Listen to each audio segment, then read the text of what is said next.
Welcome to another episode of the Secret Origins of Mint Condition and the first installment of what we hope to be a long-running segment, the Mint Roadshow. Hopefully you will enjoy this show and tell episode as your hosts go out on the road to Comic Cons and shows and show you the cool stuff they got and the interesting and informative interactions with comic pros. Our actual first episode of this segment has not aired yet, but it occurred at the Cradle Con back in May of this year at the Cradle of Aviation Museum on Long Island. Keith and I attended and had a good time and thought we would want to share that good time with our friends. So I guess you could say we were test piloting that episode at the Cradle of Aviation Museum. So here we go. I'm going to introduce my co-host and friend. And Keith has been on the road. He went to the Baltimore Comic Con last week, and he's got some cool stuff to show us. And he met a lot of pros, and he says he's got some really cool stories, and I can't wait. So take it away, Keith. Thanks, Joe. I really appreciate it. Good to see you. Same here. Same here. This is going to be a good one. I know it. Yeah, it was a really fun con. I gotta say, I went with my girlfriend and her son and some friends of mine. And I told you today, it was fun. It happens to me all the time. I get so wrapped up doing things. I feel like they barely saw me at the show. Thank God we had the dinner after and hung out before and after. Every once in a while, I tried to be mindful to run up to them and say hello, but it's Hey, so I'm still easy. here.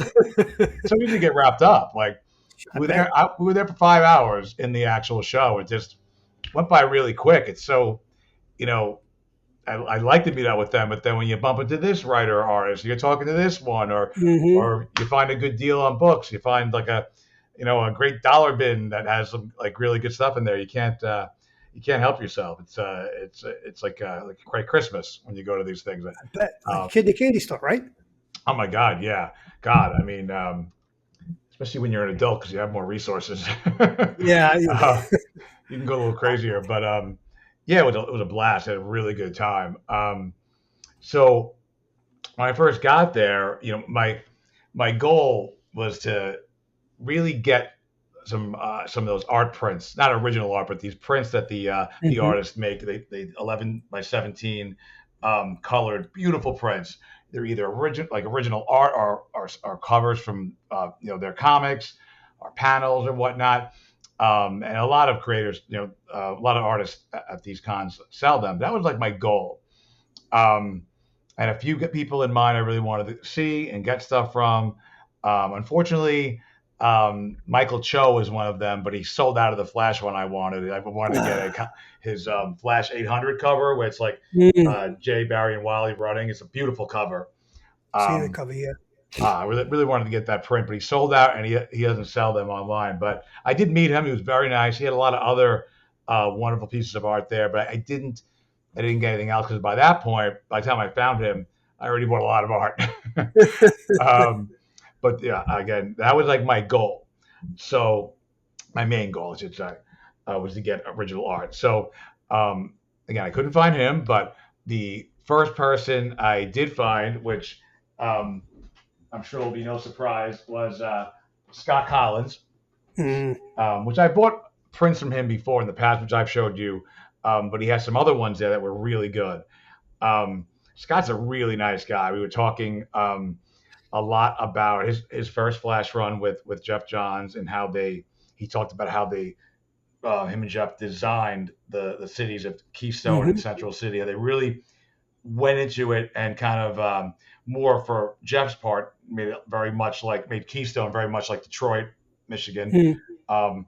um, but the detail that they went into, kind of creating little sections within each city and giving it. I feel like for the first time they gave Keystone and Central a real personality, like Gotham, like Opal City, like Metropolis. I feel like, Hmm. especially Central, we didn't have that before. I love Carmen Infantino to death, of course, but a lot of his stuff there seemed very landscapey, with the city in the Yeah, background. it was very impressionistic. The city was in the background with some tall buildings, and that was it. Yeah. Right. So like I feel like Collins and Johns really did that great. He was telling me about that, about his new book Patra that he's writing, which he's penciling, and James Robinson's the writer. How that's a mini series, and they're looking to do maybe another one after about Patra, um, which I actually picked up. It's a good book. I got you a copy too, actually. Um, Thank you. yeah, that was great. So The two pieces of art I got from him are beautiful. I'll show you my favorite one first, which I hope really translates well on the screen because I have them in those plastic loaders, which are kind of a Hmm. pain to take in and out. Um, Yeah, I can. Yeah. colors are so vibrant. You're going to know this cover. Um, what obviously what issue it's from and all that. But it's beautiful. I love that it doesn't have the trade dress and all that stuff on there, which sometimes I would obviously love. But I love this having the clean art. Yeah. Sure. This is a piece of art from I believe Flash 192, the Run Riot arc he did with Jeff with Rod. Okay. Can you see that? Good. Yeah, it's a little. There's a little bit of a glare. Move it around a bit. Let's see. There we go. That's a little better. Yeah. Oh wow. Oh, I remember that cover. Yes. Yep. Yeah, I think when I did my favorite Flash covers that I sent to James, I last year, that was one of them. I loved them. Beautiful The cover. pink and the playing off the red. Yeah. It Ah, really it's it great. really pops, especially in person. But it's a really beautiful cover. I think I gotta show him like this more. Yeah, it's a great cover. He signed it. You can see on the bottom. I don't know if you can see. Try switching your head and the artwork to the other side. See, but if that's better. No, I wonder if I no, with yeah, the it's better light. the other way. Hold Yeah, on it's a one second. light. Let me see. Yeah, maybe turn the light out. No, that's not gonna do it. No. All right. um, Let me get. it's a beautiful piece of art. Yeah, I guess the glare, but Hmm. putting in these things is was kind of difficult. Yeah. Um, No, don't take it out. You might ruin it. God forbid. Don't do that. that's the first one I got, and then this one is obviously another Scott Collins one. This is from the Flash 200, 200. the Okay, I end know of the that one. Blitz storyline. Mhm. This one you can see like the Oh, look at that. Yeah. Yeah. I just beautiful. like the way he does the detail in the sole of the boot. I mean, it's just Oh my God, yeah. yeah. And even Keystone behind him, you could tell like it's Hmm. really It's it. really good work. I remember we talked about his artwork and how they fleshed out Keystone in the past on one of our previous episodes, Yeah, and there were scenes from issue to issue where you could actually recognize the streets yeah. that he had used them before, and then maybe from a different angle. But you got, oh, I know that he ran down that street 2 issues ago, and that's what's so amazing about his artwork and his detail. So well Just thought out. Also, he designed the uniforms for the Keystone's the hockey team, the Keystone Combines that him and Jeff oh, created. that's right. Yeah, I love the hockey issue. Yeah, with Captain Cole was at the game. Yeah, It was great, and that's the first I, appearance of Tar Pit, I think. I went to Um, a hockey game and a superhero fight broke out. so great. It's so great. I spoke to him too. I was actually saying how you and I were talking about his art and how you said in the past how um, well, like let's see when we first started reading his stuff in Flash, that first arc, Blood Will Run, how it just felt like so kinetic, Mm, how it felt like the pages were crackling, mhm. he's definitely one of the best Flash artists of all time. He really Oh, without a doubt. shows motion. He's between that crackling kinetic energy, but also the after images, like he would do, Alex Saviuk would do. Hmm. Very similar, kind of a nice mix. Um, this beautiful work. I love his stuff. Again, him, Waringo, LaRoque, like my favorite. Of course, Infantino and Saviuk, like some of my favorite Flash artists. So he was really I'll great. throw one more in there. Ross Andrew and Mike Esposito. Those Yeah, that duo. Yeah. Whom I hated at first, but then they came to light. Flash has been blessed with great artists. He really has been. he really has, and great writers for the most part. There's Hmm. been a couple stinkers here and there, but for the most part, he's had really great runs. He reminds me Mm. very much of Daredevil. Daredevil Yep. historically has had some Hmm. of the Good best point. writers. Yeah. You know, Daredevil's the best Batman comic book that's been printed in the last 20 years. yeah, yeah, yeah. I wish it was good right now, but Yeah, um, unfortunately, it's not. so I'm going to actually jump to a book and then go back to the rest of the art after. Okay. But I'm Cool. going to jump to a couple of the comics. So, uh, speaking of Alex Saviuk, I met him. Didn't expect to meet him. I didn't see him on the list. Um, and I have all of the Flash he did at home, but I didn't see him on the list, so I didn't bring any with me. So I walked past him. I just recognized him from his photos, and I saw that the name tag, the name tag. Um, so I ran. I'm like, I got to get something from the sign. Like I love that's like Yeah. he's my favorite Barry Allen artist. I love his Mm. stuff. It's probably also because he was the first. In addition to this, I love his stuff. Like he was uh, the first Barry Allen Flash comics I read were his. Yes, so that's the impression you sure. And actually, this is the first Barry Allen comic of his I read, the one I got signed. Wow. I remember coming into it very confused because this is a confused, like not, you know, I didn't know what was going on. Shortly after the death of Iris, like 2 issues after, or really kind Okay. of one, because, but two, the Flash 277. Mm-hmm. I got this Yeah. signed. Let me see. Let me make it better. There you go. Um, you see right there, he Yep. signed it for me. I see it. Yep. Yeah. Nice. It's a great, great comic. If anyone hasn't read this, it's collected in the, the Death of Iris West It's a hardcover. great run. No Um, pun intended. It's a great run on this Flash. he was great. I was talking to him. He's a really friendly guy. Like I talked to him for like 20 minutes. Really nice guy, really friendly guy. And I think he's honestly ashamed that like he should be doing comics now. He probably was. He blows away so many current artists. Um, he probably just doesn't because they don't pay enough. He said he's done. He did like a. Actually, he did a couple variant covers, which I knew. He did the most recent. Oh, I should have taken it out of the box. He did the most recent Flash. One of the Flash number 12, the variant covers. I think I sent you a picture. It's the one where they made it look like a superpowers action figure of Wally Kid Yep. Flash. Yes. Yeah. Yeah. He did that. He did that. Okay. Yeah, he did that, and they reached out to some classic artists. He said that kind of tied into that. Like he did draw some Kid Flash backups though actually, but they did that. Like I know like what's his name, Jose Garcia Lopez. Is that his name? Yeah. Mm-hmm. He That's did right. like I think the Green Lantern one. But he did get that work. But I was talking to him like, God, I wish you'd do more. And I just mentioned him like, I'm like, I have nothing against Don Heck, but I really wish you would have at least finished the Death of Iris story. Yeah, that would have been yeah. If he could have just Did done, he say why he didn't? Was there a yeah, yeah. problem? Because Oh, okay. what did he? I think he stopped at like 279, I think, and then after that, Yeah. Don Heck took over. Don was great, um, but I really wish he could have just done that whole story. I wish he could have done longer. Honestly, Mm, I think I wish he would have done a lot longer. Um, but he said what happened was even back then, comics didn't pay a lot. Being an artist for comics did there not you pay a go. lot, and he loved drawing comics. It's what he really wanted to do. But at the end of the day, you got to pay the bills. So he Pay actually the got bills. a gig, a job doing. Actually, he got offered a job at Marvel first. He didn't take that right away um, because again, it wasn't paying what he could get. He got offered a job in advertising, and he was doing There you go. ad work for a while, for a few years, and he made a decent amount of money there.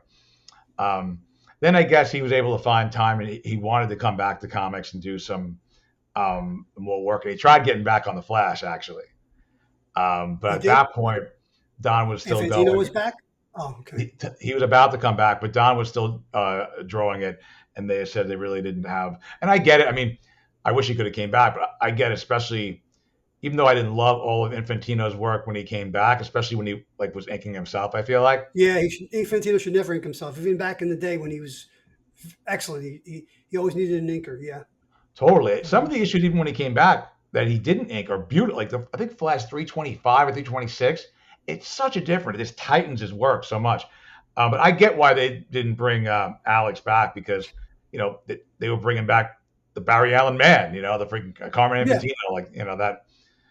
It should have been a no-brainer, and I loved a lot of his stuff, but some of it, man, was really sloppy when he inked his own stuff. But Alex's work is just incredible. I love it, and he was such a nice guy. Um, he said hopefully they'll be doing some more big variant covers and stuff like that, but they don't reach out for him for like more, like Used to. monthly stuff. And he seems like he How old is he about? Is he man in his 60s now? Or something? definitely, yeah, I think. Yeah. yeah. I would say Yeah. probably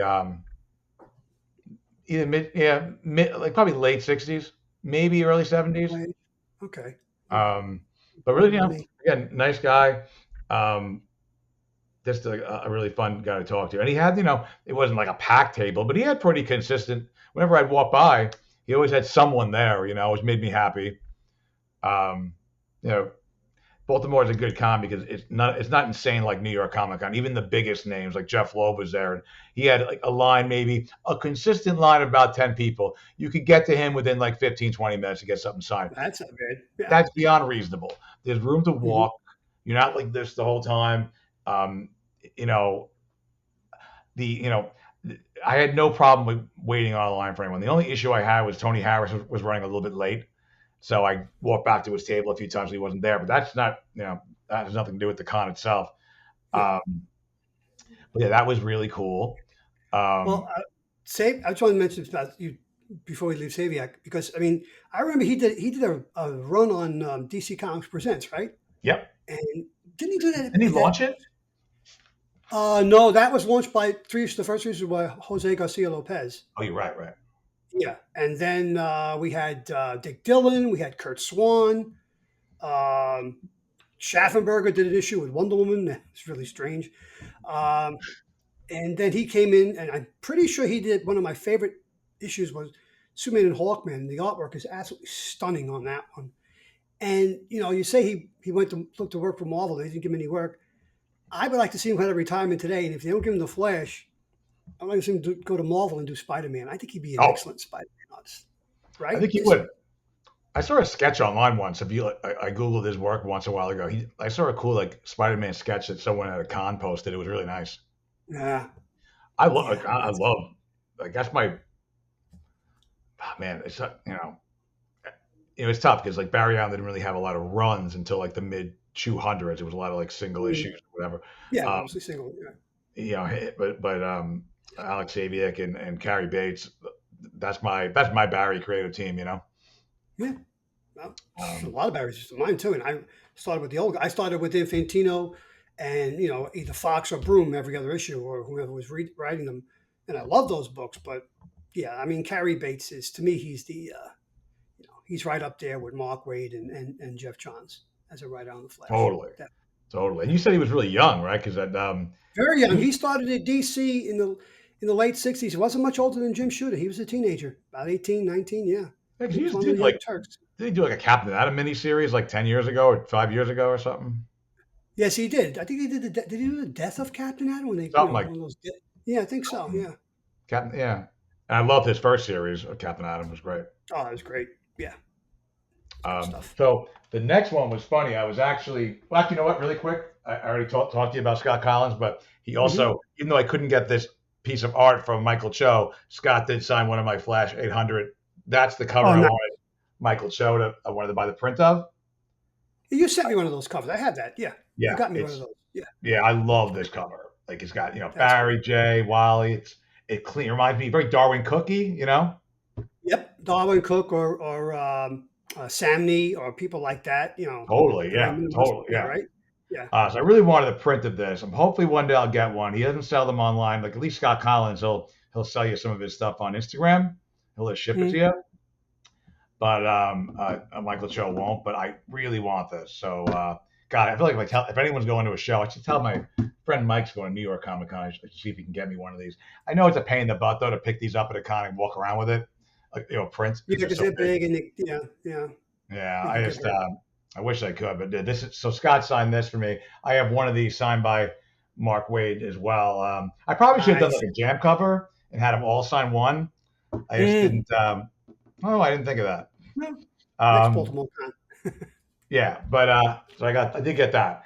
But so another comic book I got signed. I was walking to meet up with everyone for like lunch or something, and I told them I'd be there in a minute. Like I'll be there. I'm gonna walk over there and I'll be there in a minute. And I didn't get there for 20 minutes because Yeah, I that bumped sounds into right. people. I was walking. My only complaint about this con is that like Artist Alley wasn't just Artist Alley. It wasn't one section. It was broken up in the weirdest spot. There was like two Artist Alleys, and then they mixed in some artists and writers um, in random in between the aisles. So it was really hard to Wow. like really that's why I didn't find Michael Cho until the end of the show, really. Um, but I'm walking, and then I see a lot of Mike Waringo art. I love Mike. Uh, Rest in peace. Like one of my he's a mm, great artist. I love this Fantastic Four with Wade. It was Spider Man. Like mm, I think he was one of the best comic book artists. I love his stuff. great. To see how it evolved. His Fantastic Four to me was like the best. Excuse me. So anyway, I see a bunch of. I'll try to take this one out of the bag. Maybe it'll be less shiny. So I saw when I was checking out the Waringo art, Todd Dzago. Mm. which I'm not sure if you remember too much, but he did the second half of the Impulse series pretty much. Hmm. I remember that. He did like I forget what number. I think he started around the mid to late 40s, and he finished it up to the end. I think because it was Wade in the beginning, and like Bill Loeb, and then maybe like one other one shot, two shot of someone else, and then it was Todd. I loved his run; I thought it was really good.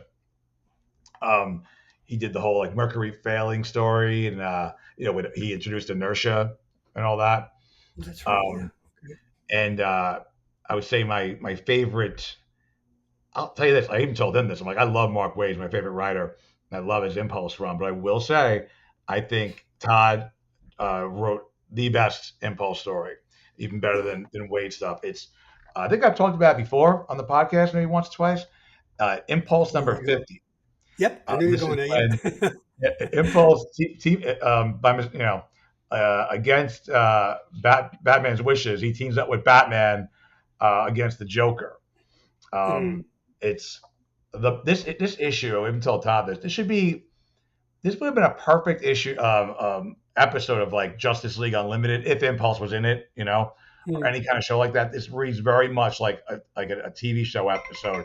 It is a fantastic story. Um, for your readers to see, it's Yep. I'll get basically that. you see he wrote a nice little something there. Very nice guy. Um, Nice. Impulse, Agent of the Bat. uh, it's written by Todd Dzago, art by Ethan Van Sciver. Um, it is like to me like the kind of like this is if I wanted to give someone one comic that basically summed up Impulse, this would be it. It's This a would be that would wonderful be it. story where Impulse runs into Gotham to visit Robin, and Robin's not around. And he bumps into Batman. Batman's dealing with the Joker, a hostage situation. And Batman, of course, is like, "Get out of here, Bart! You're going to get in the way." But the Joker hears him on the walkie-talkie. He's like, "No, I want." He calls him like Kid Flash there, which back then was like a kind of a dig. Um, Mm. he wanted Impulse to be involved. He wanted Bart to be involved and like go run around and get things for him, or he's going to blow up the city or something like that. Typical Joker kind of thing. Um, and so Batman has to agree, and Bart, follows the Joker's instructions. And it's a great funny issue because the thing about Bart is that he's so impulsive that not even the Joker can anticipate. The Joker can anticipate. Well, he thinks he can at least when he's written in a certain way, can anticipate what a hero will do, and no one Even knows what Batman. Yeah. Bart will But no. do, No. including No. Of Bart, course not. including Yeah. Bart. Because Bart doesn't think. He goes from It's all impulse. impulse. Yeah, he goes Exactly. from thought to motion like that without giving anything a second thought. I think Wade always calls it like the single synapse theory or something like that. Um, so what happens is it's so funny. It gets to the point where Bart drives the Joker. Bart drives the Joker crazy. He annoys the Joker. He's like, he got very like, get me out of here. I'm done. He's like, I can't deal with this kid. Like he wants Batman to take him away to prison. He's like, he's been annoyed so much by Bart. It's such a fun issue. It's so good. And even in it, this is a bit of a retcon, but in it, it's said like Bart's talking to Batman, and he's like, that reminds me. He's like, Wally said that you're the one who named me Impulse. Like, what's up with that? And he's like, Wally misunderstood. He's like, it wasn't a name, it was a warning. And I'm like, that's one of the coolest things I've ever heard. I'm like, that was just perfect. It was such a like, I don't know, it's such an amazing issue. If you guys get a chance, you can find it mostly for cover price, unless someone's charging a lot like a jerk. But usually you can find it in a bin somewhere. It's a really Yeah. great issue. Impulse number 50. They also reprinted it in the DC Universe Presents Impulse, which prints that issue, and then the whole Mercury failing story with it, which is for like $7-10. It's like you're getting like 5 or 6 issues. It's worth it. It's so good. But I asked Tom, like, who came up with that idea of having Batman say that to him? Like he named Impulse, and that whole, it's meant to be a warning. And he said it was like him and Wade had a conversation kind of about it, because Wade alluded to it a little bit in one of his JLA issues he was doing. Before he took over the book permanently, he jumped in and did a filler or two with Morrison, and then he took over with like Tower of Babel, I Mhm. think. He kind of mentioned it there, and then they had like a deeper conversation about it one day. and it was mostly Todd's idea, but Wade was definitely involved. Um, Right. yeah, it was just he's a really nice guy. He had like a Spider-Man trade paperback there. Have you read any of Todd's Spider-Man? Was he working on Amazing Spider-Man at one point back in the day, in the I 80s or think it was 90s? Spectacular. So I'm thinking like the early 2000s. I'm sure I read that. Yeah, yeah. I was reading everything Spider-Man back then. Yes, yeah. I'll have to pull I those think. out, and I'm definitely going to pull out the Impulse issue 50 Oh my and God, you'll reread. love it. I guarantee you read that, you're gonna crack up, and I think you're gonna think too the same thing I did. It should be like an episode of a show. Yeah, I It's mean, just perfect. It's like really good. And he said how him and Wade would talk about, like their thoughts on the character, like and how so many people since then do not get it. Like he's a comedic character. hmm If you yeah, need to throw him like in a story for an appearance, like in a crisis, something like that, fine. But that's not where he doesn't belong in a serious book. He never should have been Flash. He honestly really never should have been Kid Flash. He's Impulse. It's who he is. So to have that passed down as a legacy to Wally's daughter for that bit, it really didn't make sense. It really is who he is. Um, and he just works better that way. He even told me other like things about how when he was writing the Mercury a failing story when it was Inertia is impersonating Impulse for part of the story. I don't know if you remember too much. yeah. He has Bart like locked up either in the Speed Force or someplace else in the future, and he's impersonating him for a while. And you didn't really know that. You had like kind of suspicions, but what he did was, how Bart always in his book never thought in words in his thought bubbles. They were all like pictures or like emojis, I guess. Yeah, Um, yeah, yeah, screwball, a screw in a ball, yeah, things like that. Yeah, yeah, out of a Looney Tunes cartoon. Yeah, totally. And at the time, I don't remember if I noticed it or not, but what he did was to kind of give teasers to the audience that it was Inertia, not Bart. He was giving him some thought bubbles, like with words in them. ah, I got to go okay. back and read it now. I have to read it now. Yeah, I didn't catch Um, that then. yeah, and if you wanted to reread it, I think it takes place right after 50. So I think if you got I think it's like 50 to 56 is like that whole thing. Cool. But he was a really nice guy, really good. He's got a podcast too. He's recollecting the stuff he did with Mike Ringo, that Tello stuff, and he's got Mm, some other stuff coming out. cool. Very good. I mean, I mean, it sounds like there was a lot of people there. I mean, because you've told me who you met when we talked off the air. So it sounds like a pretty good convention. Yeah, I kind of wanted to meet Jeff Lowe, but I didn't. I brought one book with me, but I kind of wanted to go there and get a copy of Daredevil Yellow, the hardcover signed. Mm, But those were expensive, and then he charges like $10 on top of that, so it would have cost me like $70 no, it's too much. for the book. And even though that book's like $50, you can get on Amazon for like 26. I Yeah, you couldn't can justify that to pay. myself. I love Jeff Lowe, but he's not one of my favorites.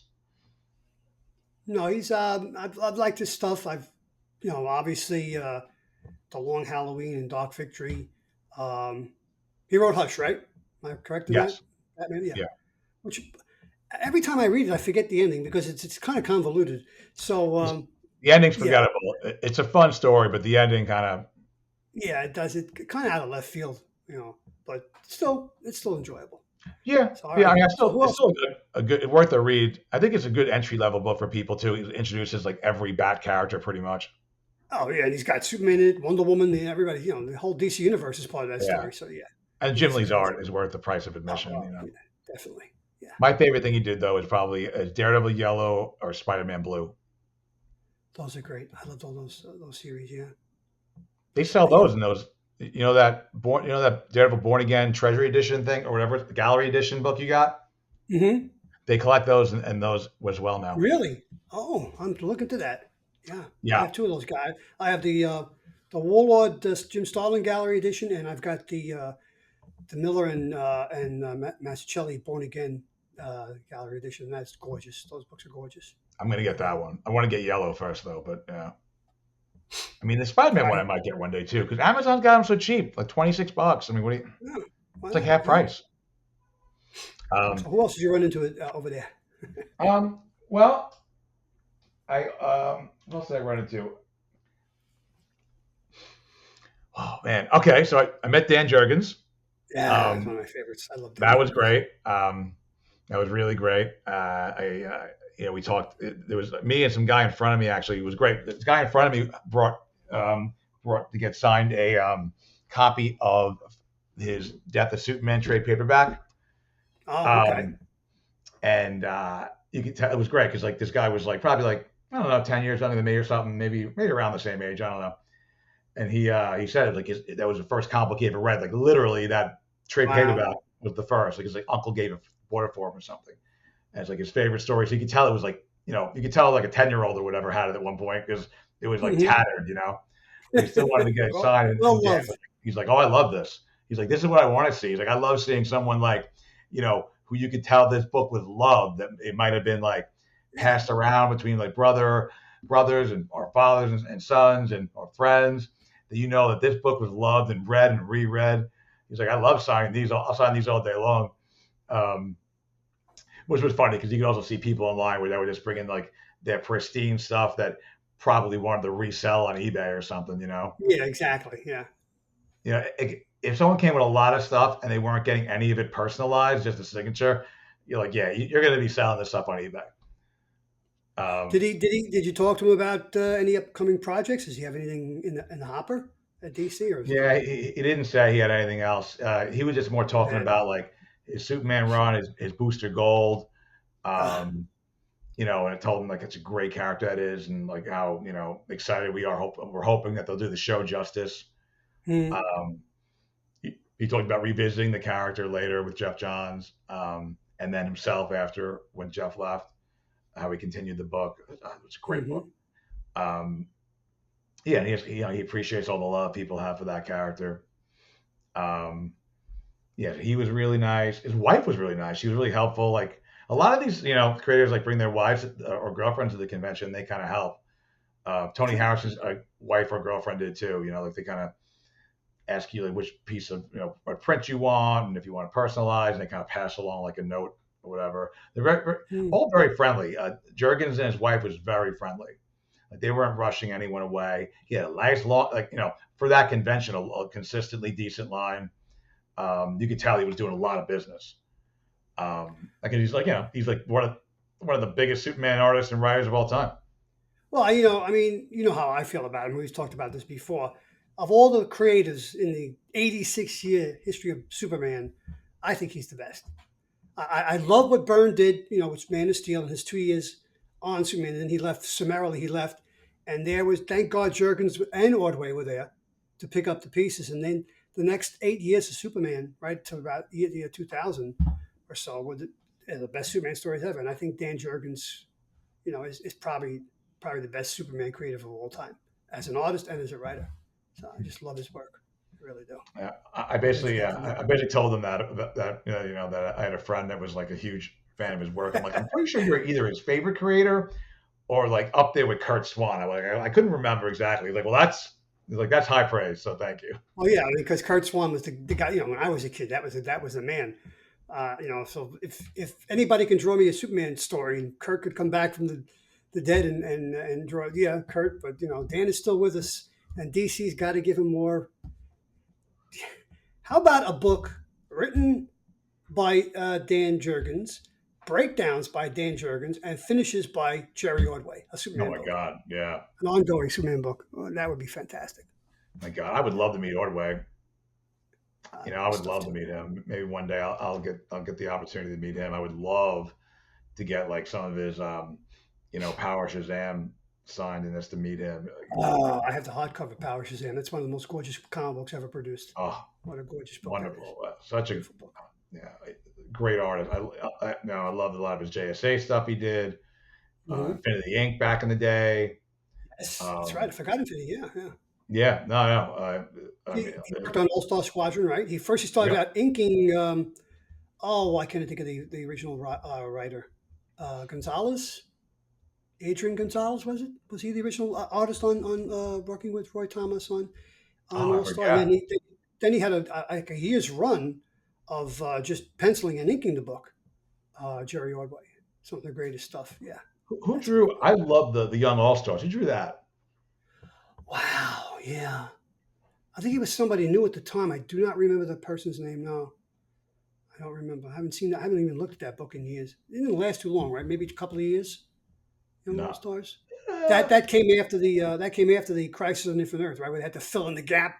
well, it You started know, before. I think it started before that. Yeah, it did. Wait, I did.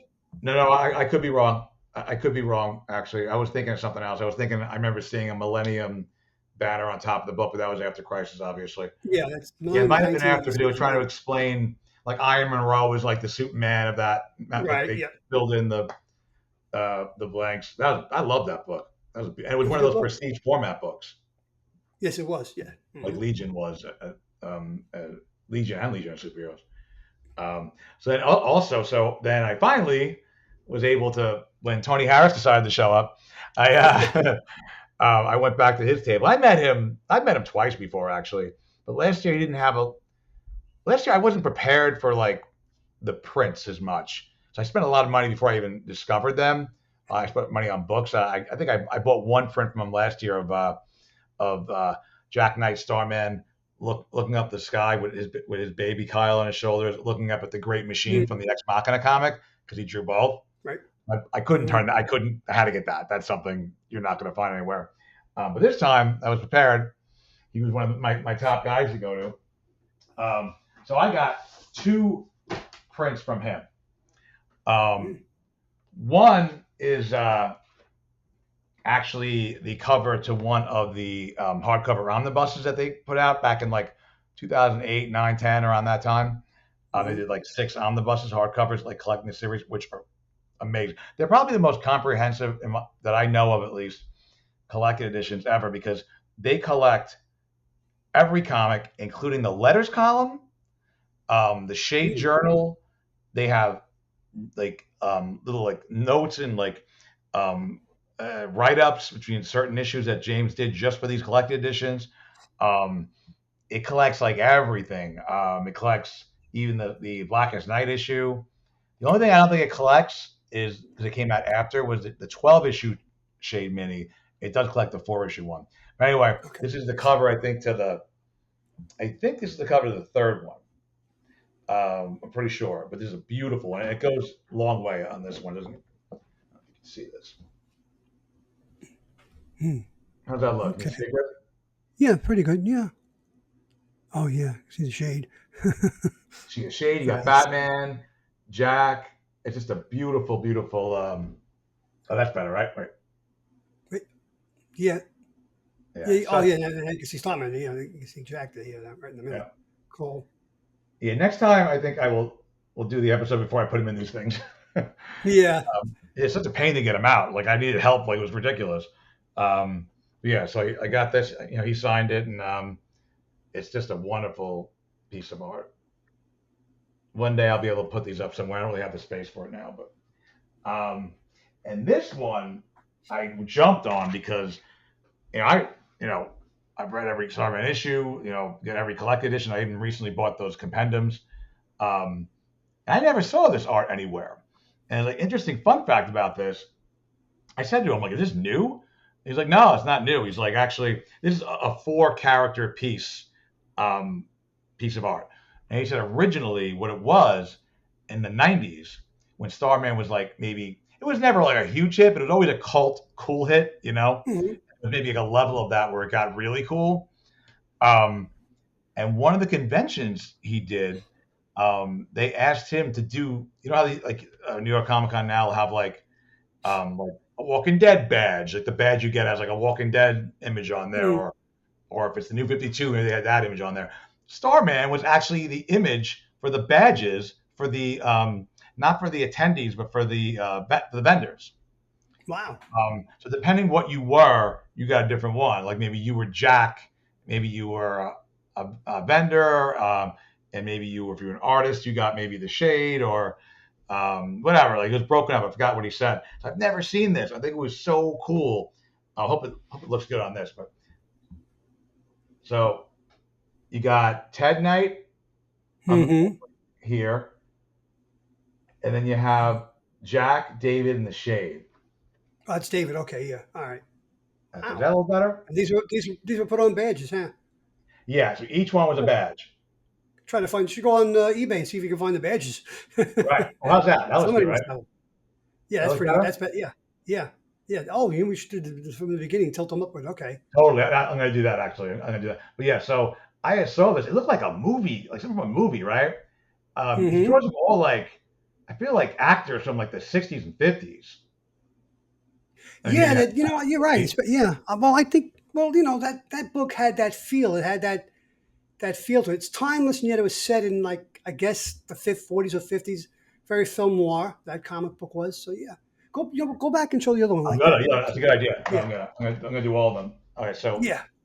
Let's see if he did. oh, you're right. Look at this. Oh, look at that. We found. All right, there's the glare is gone. That's Cool. that's the way to do it. Uh, Is that nice? that is so what beautiful artwork. Yeah, I you got mean, it's Batman hard to there, describe. It's hard to describe his style, but it's unique, obviously. But it's and it's just evolved so absolutely much. gorgeous. It's just gorgeous. It's evolved Yeah, so much. yeah.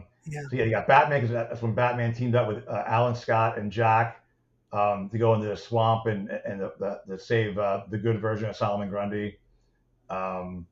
Such a good story. And the Shade, one of the best See, characters in the book. see, So folks, good. we adjust on the fly here. Keith's going to go back and show you all the other stuff that. Yeah, I'm gonna, but I also want to come back to the Tony Harris Yeah, okay, yeah. character because he told me some interesting things. So yeah, 'cause I want you guys to see the Flash one good. So let's see. Yeah, Let's see if that works. That's a little bit better. Yeah. maybe because it doesn't go a long way. See like that? Well, you It can, kind of goes better.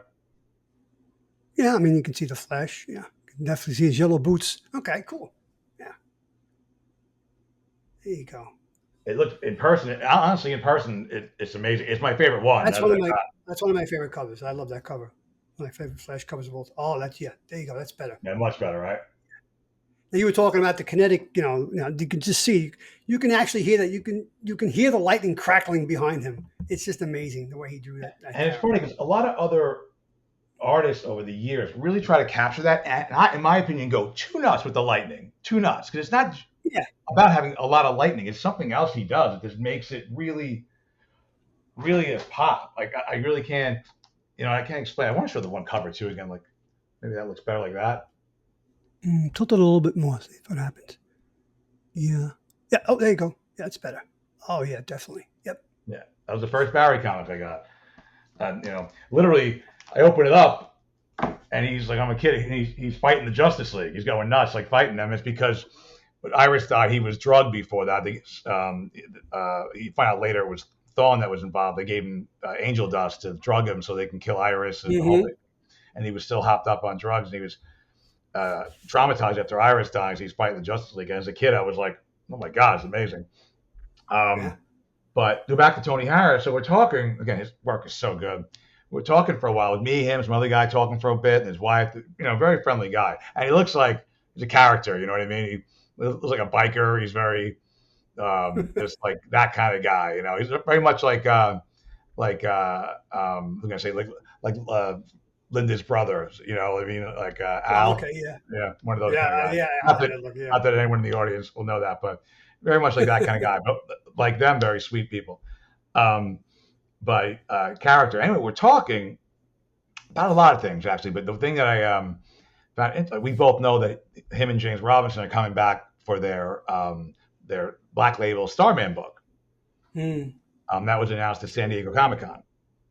I said to him, like, listen, I'm like, there's a lot of cool, crazy San Diego news. Robert Downey Jr. coming back, a lot of the Absolute stuff. I mean, I told him like this being announced and hearing about Dexter Resurrection were my two big things that surpassed Robert Very Downey happy to hear Jr. that. Like these are hearing, and Dexter, of course, was big, but like I never thought we would get this Starman story. He wouldn't confirm what the story is, but I really do think it's that Japan story that James Robinson always talked about. Like it'll take place back when the series took place. Mm-hmm. Like That James always continuity. said, he had a story when Jack Knight went to Japan. He has an adventure there, So is this going to be a one shot or a multiple a issues? miniseries. Miniseries. Oh, cool. Yeah, I think it's And 3 Black issues. I Label. think. Probably the oversized Black Label format. I asked him that. He said no. Because He maybe he said, doesn't know how they're going to print it yet. well, he said he would love that, Okay. but he said that he said retailers give DC a really hard time about those. And he was being very crass. He's like, they bitch about the size and the shelving. I'm like, that's a shame because I think it'd be a wonderful showcase for your art. And he's like, well, Yeah. he's like, we may, when they collect it, they might do that. Okay. I'm like, that's fair enough. I I don't mean, see why. I don't see why a retailer would bitch about that. I can understand when I was a kid. The reason why DC went to 25-cent books and then 50 and $1 was because they had to compete on the newsstands with magazines like Life and Look, Sports Illustrated, and things like that. Compete dollar wise. You weren't making any money off a 15-cent comic book. But and if something was oversized, maybe it didn't fit. But now a retailer in a comic book store, he or she can put that book in a prime spot and draw people. That's a way to draw people in. Oh, look at that big Starman book. I got to get that. Is that new? I mean, duh. Who wouldn't want that? God, I definitely want it. I mean, and they did it with the first issue, at least, of the Superman Last Son book by Wade, which they got to put out the second issue at some point. It's been a year. Yeah, he recently said in an interview that issue 2 is probably coming out before the end of the year. We'll see. He even stopped joking about it. Like, he's like kind of mad, I think. I heard one interview where Yeah, he he was said he just started. like Yeah, losing his that's patience too a bad. bit. When I heard that, Like, I wrote the book like 5 years ago. I wrote the book like 3 years ago. The second issue, the one where they go to Atlantis, and then the third issue is the one in the 31st century, I think. That's what he He's looking said, for I think. cures. Yeah. Yeah, that's But what yes, I'm looking for. The one I asked him, like, any idea when the Starman book Black Label was coming out. He said he thinks December, but I didn't see it on the previews for December, so it's probably going to be like No, I January. didn't either. No, I looked at the previews already. It wasn't there. No. Yeah, That's true. God, I'm all over that book. And I did see one of the prints there, which I didn't get because I'm like, I can't get a million. I already have these two, and then the one I got last year. I'm like, I can't get a million of his stuff. But I did see a print there that was Jack in Japan. So I'm like, I wonder if that's the cover to one of them. But I wouldn't know if they would let him leak that or sell that. Yeah, probably not. And maybe it's a good idea not to put it out this year because there's so much stuff coming from DC that they got their hopes pinned on, but all the absolute and the all in and the coming up next month in November. Maybe it's best if that comes out early next year. Or, not so He just like said Hope DC Shadow. might DC might reprint the omnibuses that came out like 10 years ago. Starman is a demand for them, and they're so expensive to buy on eBay. Like, they're ridiculous. Yeah, Um, I've seen them. Yeah, ridiculous they're prices, gorgeous. yeah. Like, they're like the best collector editions I've ever seen. They're beautiful. He mentioned how his Ex Machina hardcovers are like, also they might put them back out because there's a demand for them. He said that they're actually talking to studios. Ex Machina might get a TV show. Oh, that would be good. And I said to him, I'm like, I know Brian K. Vaughan, when he did Why the Last Man, was a lot younger and wasn't famous yet. And I don't know what he did, selling the TV rights, but I'm like, they butchered the comic and the show. So I'm like, I hope that doesn't happen with this. He's like, well, we have complete ownership of this. So, Oh, good. Okay. yeah, we can kind of, he basically said, if it sucks, it's kind of on us too. All right. Well, taking ownership. Good. Yeah, because again, Like, I love Why the Last Man, and those first 3 to 5 episodes were terrible. Which, you know, never not the only one not the only one who thinks that because it's not coming back. So, yeah. a really nice guy. His wife was nice. Yeah, it was a good show. Were there a lot of vendors there selling back issues and whatnot? Yeah, a lot of old stuff, a lot of Silver Age Mm-hmm. stuff, also a lot of Bronze Age, and a lot of new Okay. modern stuff. They had cheap, dollar bins, 50-cent bins were really good. They always have. They had a couple guys had like um, like like giant sets of comics, like not just like a mini series stuff like that. Like Mm. if you wanted A whole run, maybe.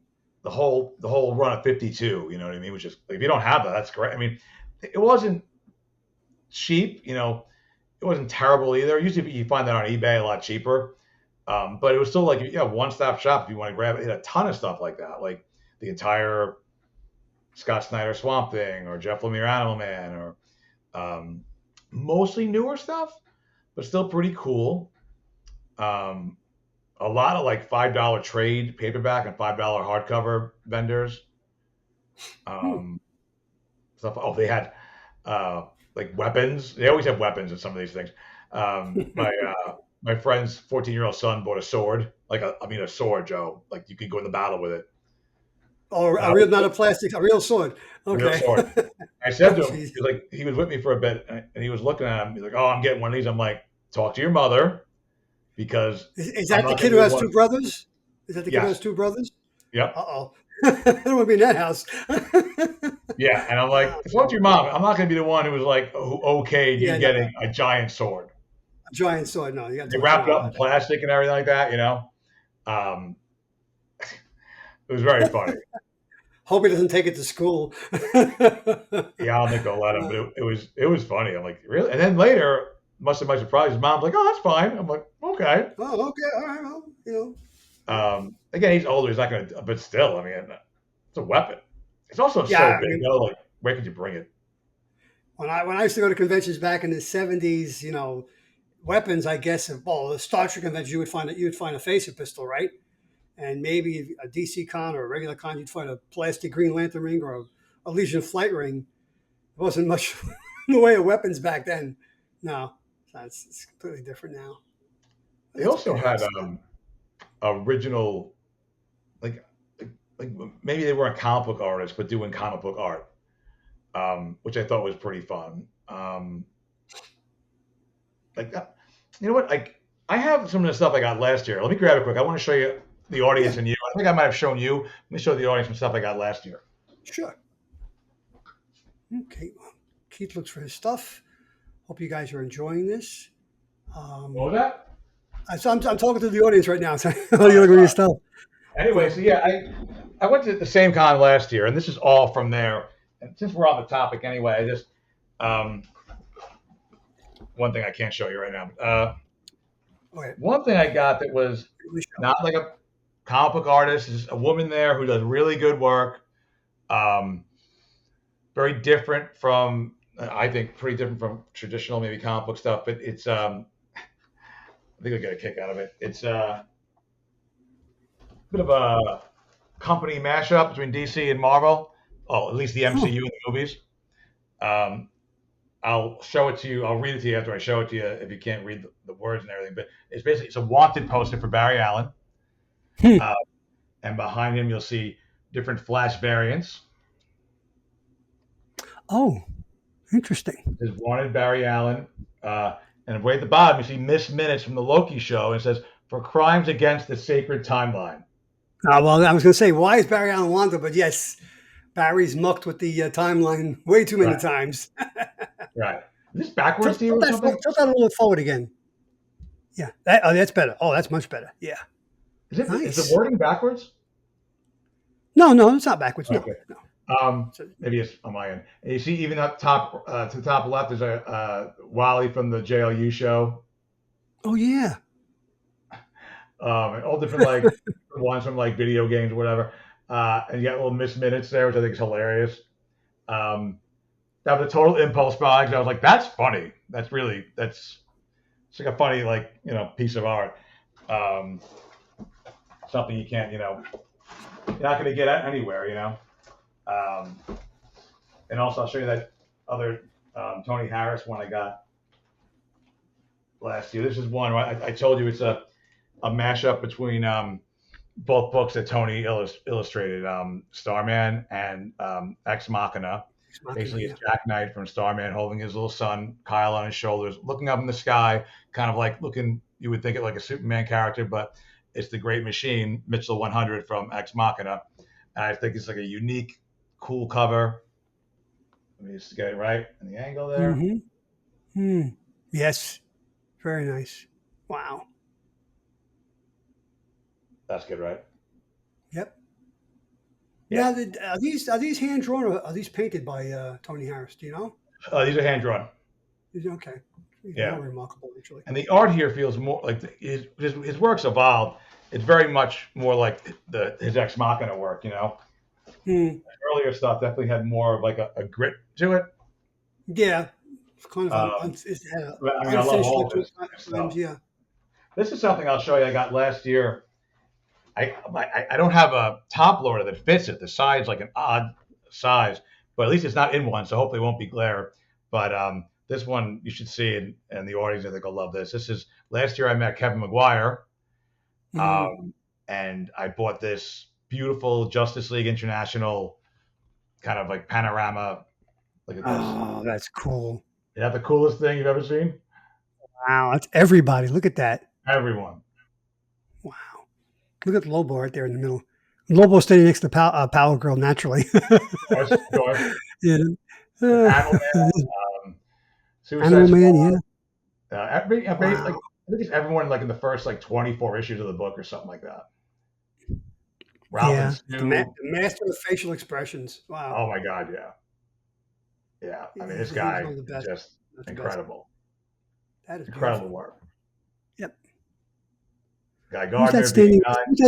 Who's that standing next to Captain Marvel, and right next to Power Girl? Oh, that's Big Butter. Okay, yeah, Oh, right. okay. Yeah, okay, it's Big Butter. I thought it was Batgirl at first. No, it's Big Butter. And you got Dr. Light, the female, the girl version. You got Mm-hmm. Wally. You got the Hawks, Yep. Ah, excellent. Black Canary, Mr. Miracle. I love his Mr. Miracle too. I really do. Captain Yeah, that Adams. strange costume that Black Canary had at that Yeah, point. short-lived That was too. that wasn't very good. Yeah, it's such a. Oh, I saw this last year. I had to get it. So those were the two pieces I got last year from Baltimore Comic Con. It was a great show. I definitely recommend the show to everyone. If you're like me, and I think I can speak for Joe too, who just doesn't no longer wants to deal with the madness at New York Comic Con, the No, I just yeah have a giant panic ridiculousness attack. of that. Things like that. How long did it This take you to drive down to Baltimore? I've driven down there a couple of times. It's five not that bad. hours. Actually, Yeah, that's about right. 5 hours and 20 minutes. Which actually isn't bad considering the time we left. We left Friday at like 2 o'clock. I'm sorry, no, it was like six hours or so, but that's because we stopped at Cracker Barrel. Um, Well, you got to eat. yeah, and we just, how often do you see a Cracker? We don't really see those too much anymore. Like, I don't travel like that way that much. Um, so we went there, yeah, and then coming back, we went to Cracker Barrel again because they liked it a lot. Um, and then headed back. Yeah, I got back Sunday, like afternoon or something like that. I definitely recommend this Helicopter. show to people. You know, only advice I'll give people is, which I was giving the friends and their kids especially, is, but it's not exclusive to kids because I'm guilty of this even at my age. When you go to one of these cons, try to go, look at the guests, try to get, have an idea of what you want to do. Unless you find something you really like or is a really great deal, try not to spend money too fast because it's going to be like sensory overload. There's so many cool things Yeah, there, but you're going to see something else cooler, maybe like a half hour later, and you might kick exactly. yourself. You got to walk around, survey the place. Like if you're looking for a particular book, that's what I used to do in the 70s and 80s. I'm going to fill in my Daredevil. I'm going to fill in my Fantastic Four. And I really want Fantastic Four 51, this man, this monster. And you'd look, oh, that's, 1975. You could probably find it for $1, right? Hmm. Maybe somebody's got it for 50 cents, though. you know, so you walk around. Now, of course, you wouldn't find it for $1 or 50 cents, but, you know, It's you true got though. to survey the area and, be a smart shopper. Yeah, Yeah, you definitely. might kick yourself if you might find something you like more later, and you're like, oh, I spent a lot already, or Hmm. you might kick yourself if you see it cheaper later. Yeah, definitely. A Yeah. lot of vendors, I recommend this con though. I really do. It's next year probably not going to do that. I'm really trying to push next year to maybe do one I haven't done before, like Rhode Island or Connecticut. Where is it's Terrificon? That's Terrificon in Connecticut, right? I I believe. Is guess I that think what that so. is? Yeah, Yeah, that was a couple of months ago. That was very good. August. I understand. Yeah, I a think lot of August. people were August. A lot of Yeah, pros they there. get a pretty big turnout from what I've seen. Just Yeah. the cards, never aligned. The stars never aligned for that one with me. But I would like to try a different one. Baltimore was great, but I would like to try another one to see what different kind of vendors are there. And yeah, I would love to meet. Like, I really want to meet Jeremy Adams. Yeah. Well, he's going to be at New York Comic Con. He Yeah, I said that can't. with on John Shunster's show, Word Balloon. Yeah, but I could, there's 90,000 people there. No way. It's a small city or a big city. Yeah. No, thank you. Yeah. The only way I would think And about doing that is like when I went to the first 5 New York Comic Cons, when the real ones, not just the Big Apple one, the New York Comic Cons. It was like '05 to like I forget or whatever the first year was, '05 or '06. I went to the first 5 of them, and what I would do, I would stay like half a day because it's a lot, like 4 hours, maybe 5 hours, more like four probably. Um, on the way out, there would always be people stand by the exit who would want to mm, buy your ticket off you. wow. For like I'll give you $20 for your ticket. You're leaving anyway. And Mm. like one time I sold it to him. One time I just gave it to him because I'm like, just have fun, whatever. Um, like if I could just jump in this so I could meet him, I would do something like that. But I think it's sold out anyway. Yeah. It sells Yeah. out like Tough. months in advance. Yeah. It's some of these guys you really, like you say, it's like trying to get a ticket to a Giant game. Although why would you want to get a ticket to a Giant game? Uh, Right? That's the well, worst. it's too Worst thing. corporate too. It's like you Yeah. know, it's all TV movies and stuff like. That's why it gets so packed. It's not packed because of the comics. Um, that's why I stopped going. I took Anthony.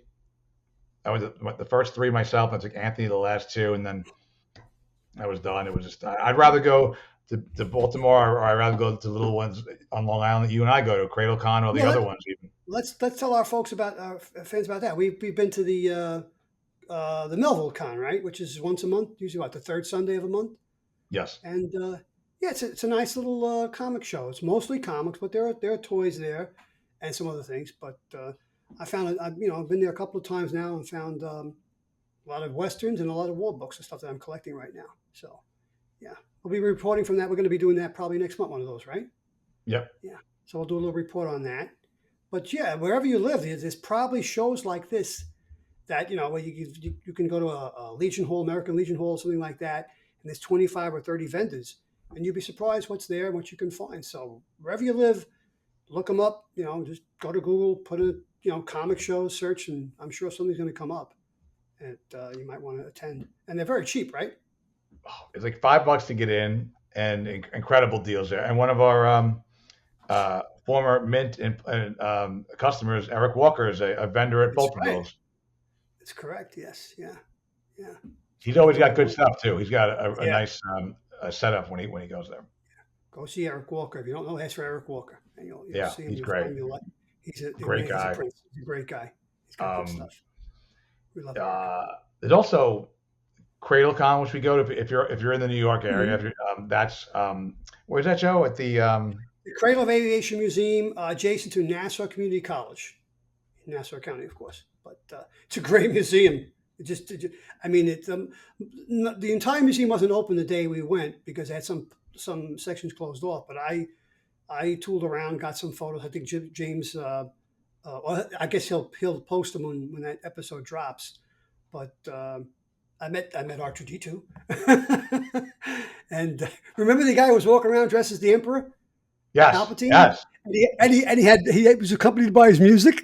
That was so Like cool. someone was walking it, right? Like the Yeah, music. someone walked his music with. So yeah, there are smaller cons that you could bring the family to, bring the kids to, and it's a good And that's afternoon a out. pretty big small con. That was, Yeah, it is. I was surprised how big it was. Yes. Yeah. and like you said, like parts of the museum might have been closed, but I was still able to walk around and see a lot of other cool stuff. You kind of getting like bang for your buck with that. You can go to the comic part, then you can walk around to a certain degree at least, and check out stuff in the Cradle of Aviation Museum. Yeah, they had the recreation of the lunar landing module on the moon, and Armstrong coming down, about to take that first giant step for mankind. That was a really cool recreation, yeah. And Did you some get anything real, good at that show? yeah. I picked up some westerns. I picked up a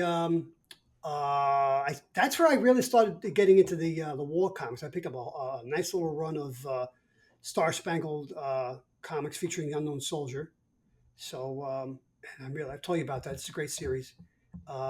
If anybody likes war comics, and I don't know, I'm the only one, but David McElhinney, who was a young man at the time in the early '80s, did about a 22 issue run on Unknown Soldier, and then it becomes Star Spangled War Stories / Unknown Soldier, and it's like the first like anti-war story about World War II. Because usually World War II stories are like, just kill the Nazis and let's be done with it and move on to the next mission. But he wrote these stories in such a nuanced way. Like there's no clear good guys and bad guys here. There's a lot of shades of gray and very interesting stuff. So I would highly recommend seeking out David McElhinney's Unknown Soldier run, about 22 issues. Yeah. Yeah, that was a fun show. Here's one right here. Here's one right here. Oh, nice. Yeah, isn't that cool? Yeah. He's the master of disguises, obviously. His face was ruined in the war, and he's now an agent for the United States government to try to, undercover Black Ops. You and I have to try to make a visit one day for anyone in New York, too. There is a store in Smithtown called Kyle's Comics. Yeah, we got to get there. I got to get there. Incredibly good deals. Dollar bins, $5 bins, $10 bins, and always a sale. And Joe and I are going to try to go on Black Friday where all of those bins drop. So like the $10 bin books turn to $5, the $5 turn to $1, and the dollars turn to $0.25. They have that sale every year. And the other time was, I forget what holiday it was, but I went there and I got like the majority of Wade's Fantastic Four run, with the exception of like a handful of issues, for $0.25 each. I mean, that's like 30 issues. Incredible.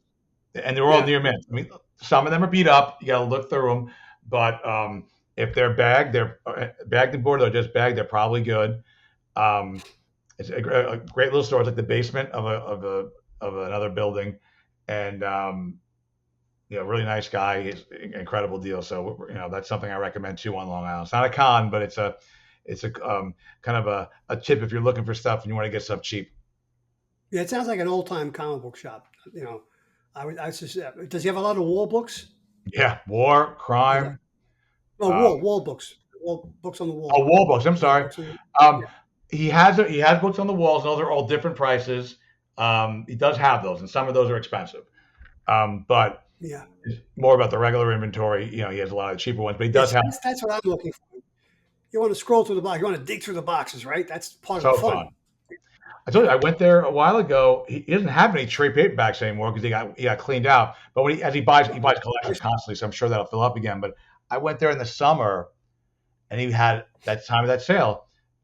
He had $2 trade paperbacks. Now, don't get me wrong; some of them were beat up, but like I would say at least 70% were like in perfect condition. I rebought because I had them years ago. I bought the majority of The Walking Dead again for $2 a trade. $2 for a $15 trade. That's insane. And a couple other ones, like some crime books, some other ones, like again, either in near mint or very fine condition. You get a $2 trade. Marvel, I got the Marvels Project, Joe. It's like a $30 trade for $2. Wow. So, and like anything else, it's hit or miss sometimes. But if you're on Long Island, you're in New York, I definitely recommend Kyle's Comics. And he also is one of the vendors at the Melville show. Yes, I purchased some Westerns off of him. Yeah, exactly. Yeah, good. All right, I think this is a good inaugural episode for our road show. Hopefully we'll be able to do more of these. Well, like I said, we're going to do one probably when we go to the Melville show and some other conventions coming up. And I know James has been went to a few shows in South Carolina. So maybe he wants to. He's talked about that in some of our Back of the Store episodes, but we can pull all this stuff together and try to get people out there looking for stuff, meeting people, meeting these pros. Trying to twist their arm about what's coming out in the future, but they always play it close to the vest. They really do. I like Jeremy Adams. Don't kill me if I tell him. Yeah. Don't kill me if I tell you what I'm going to be. He's like the Tom Holland of comics, always spilling stuff. Yeah. And a few times we've had him on, right? We tried to pump him, but no, he's very effusive. He's a delight to talk to, but he's got to, you got to keep the state secrets close to the vest, I guess. It's understandable. All right, so we'll land this plane, so to speak. So if you enjoyed this, look for us on our Facebook page, Instagram page, like and subscribe. And as I always say, folks, please leave a comment about what Keith and I just talked about, whether you liked it or not, or whether you think it's cool, maybe some shows you've also attended. You want to tell us about on those platforms? We'd greatly appreciate that, the interaction. So, Keith, thank you again for hitting the road and bringing us all this cool stuff and these neat stories. And look forward to doing this again. Thanks, Joe. You're welcome. Take care, everyone.